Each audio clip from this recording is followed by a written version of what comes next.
आज हम भारत के औद्योगिक इतिहास के दो ऐसे पन्ने पलटेंगे जिन्होंने इस देश की तकदीर हमेशा के लिए बदल दी। ये कहानी है कपड़े की और लोहे इस्पात की। तो चलिए देखते हैं कि कैसे हाथ का हुनर कारखानों की मशीनों से टकराया और इस टकराव ने आज के भारत को कैसे शेक दिया। तो चलिए अपनी बात शुरू करते हैं सिर्फ एक शब्द से जिसके अंदर एक पूरा इतिहास समाया हुआ है, छींट। ये शब्द हमें उस दौर में वापस ले जाता है जब ब्रिटेन में इंडस्ट्रियल रिवॉल्यूशन का तो नामो निशान भी नहीं था और भारत ही था जो पूरी दुनिया को कपड़े पहना रहा था। यहाँ के कारीगरों के हाथ में वो जादू था जिसकी गूंज दुनिया के हर कोने में थी। तो चलिए थोड़ा समय में पीछे चलते हैं। मान लीजिए साल 1750 के आसपास। उस वक्त भारत के सूती कपड़े सिर्फ कपड़े नहीं थे, वो क्वालिटी और आर्ट का एक स्टैंडर्ड थे। दक्षिण पूर्व एशिया के बाजारों से लेकर सेंट्रल एशिया के रास्तों तक हर जगह भारतीय कपड़ों का ही बोलबाला था। और कमाल की बात यह है कि आज भी हमारी रोजमर्रा की जबान में इस विरासत के सबूत बिखरे पड़े हैं। जैसे शब्द मसलिन, ये आया इराक के मौसुल शहर से जहां यूरोपियंस ने पहली बार ये महीन कपड़ा देखा। या फिर कैलिको, इसका नाम पड़ा कालीकट बंदरगाह से। और बंडाना, ये तो सीधा हमारे हिंदी के शब्द बांधना से ही बना है। ये सिर्फ शब्द नहीं है, ये इतिहास के वो धागे हैं जो हमें सीधा भारत के कारीगरों से जोड़ते हैं। 5,89,000 ये कोई छोटा मोटा आंकड़ा नहीं है। ये उन कपड़ों के टुकड़ों की संख्या है जिनका order British east India company ने सिर्फ एक साल 1730 में भारत को दिया था। इससे आप अंदाजा लगाइए कि ये ट्रेड कितना विशाल था। लेकिन फिर कहानी बदल गई। एक तरफ ब्रिटेन के कारखानों से उठता धुआं और दूसरी तरफ औपनिवेशिक नीतियों का शिकंजा। इन दोनों ने मिलकर भारत की इस बादशाहत को मानो ग्रहण लगा दिया। और यहीं से शुरू होती है एक बहुत बड़े बदलाव की कहानी। ये सब हुआ कैसे? देखिए, पहले कैलिको एक्ट आया, फिर स्पिनिंग जेनी और स्टीम इंजन जैसी नई मशीनें आईं और देखते ही देखते कुछ ही दशकों में टेक्नोलॉजी और पॉलिटिक्स ने पूरा खेल ही पलट दिया। वो भारत जो दुनिया को कपड़े बेचता था, अब खुद ब्रिटेन की मिलों में बने कपड़ों का सबसे बड़ा खरीदार बन गया था। तो ये बदलाव कितना बड़ा था, जरा इस तुलना को देखिए। 1800 से पहले भारत दुनिया का सबसे बड़ा टेक्सटाइल एक्सपोर्टर था और सिर्फ कुछ दशकों बाद भारत ब्रिटिश माल के लिए एक मार्केट बनकर रह गया और यहां से सिर्फ कच्चा कपास एक्सपोर्ट होने लगा। अब ये जो बड़े बड़े आर्थिक बदलाव होते हैं ना, इनके पीछे छिपी होती हैं लाखों इंसानों की कहानियां। ये जो आप पढ़ रहे हैं, ये 12,000 बुनकरों की एक दर्द भरी अपील का हिस्सा है जो उन्होंने सरकार से की थी, जब उनकी रोजी रोटी, उनका हुनर सब कुछ छिन रहा था। और ये तबाही सिर्फ बुनकरों तक नहीं रुकी। जरा इस खत को देखिए। ये एक विधवा कताई करने वाली ने लिखा था। इससे पता चलता है कि कैसे घर पर सूत काट कर गुजारा करने वाली लाखों औरतें भी अचानक बेरोजगार हो गईं। मतलब पूरा का पूरा जो सिस्टम था वो ही ढह गया था।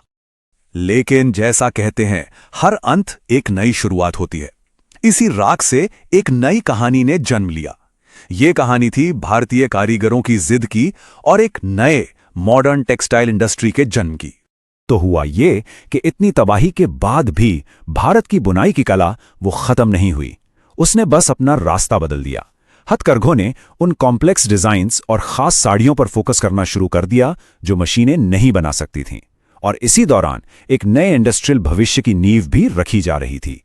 तो भारत की अपनी मॉडर्न टेक्सटाइल इंडस्ट्री कैसे बनी? देखिए, सबसे पहले बॉम्बे ब्रिटेन को कच्चा कपास भेजने का एक बड़ा हब बन गया। फिर पारसी और गुजराती व्यापारी जो चीन के साथ ट्रेड से काफी अमीर हो चुके थे, उन्होंने इस मौके को पहचाना और नई टेक्नोलॉजी में इन्वेस्ट किया। और फिर 1854 में बॉम्बे में भारत की पहली कॉटन मिल लगी और इसे असली बूस्ट मिला पहले विश्व युद्ध के दौरान, जब ब्रिटेन से आने वाला माल कम हो गया।